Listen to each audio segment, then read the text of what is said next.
আমরা যে ইমেজ স্প্রেডটা তৈরি করেছি সেইটাকে আমরা সেভ করব। এটাকে ডিলিট করে দিই আমরা। এই জিনিসটাকে আমরা সেভ করব ওয়েব অ্যান্ড গ্রাফিক্সে অপটিমাইজ করার জন্য।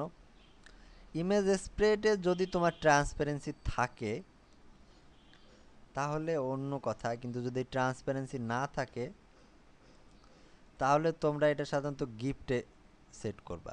কারণ গিফটে সেট করলে তুমি দেখতেই পাচ্ছ গিফে 3 সেকেন্ড লাগে 56 kbps, মানে হচ্ছে আমাদের নর্মাল স্পিডও, ওয়েবের স্পিডও 128, মানে এর ডাবল।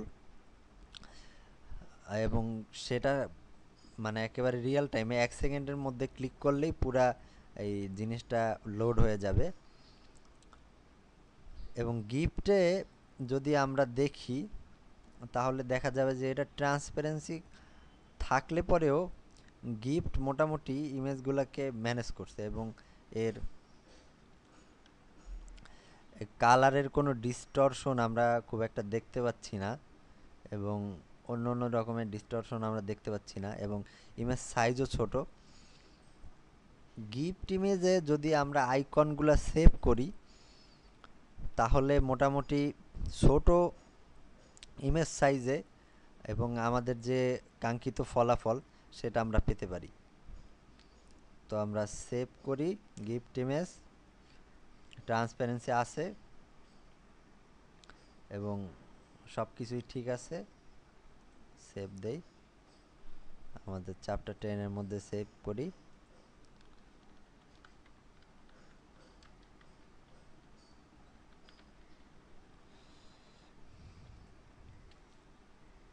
আমি আশা করি তোমরা সবাই যখন ভবিষ্যতে কাজ করবে ওয়েব ডিজাইনিংয়ের কিংবা কোনো প্রোডাকশনে যদি কাজ করো, তুমি তাদের চাহিদা মতো ইমেজ স্প্রেড খুব সুন্দর করে এবং অল্প সময়ে বানিয়ে দিতে পারবে। Thank you.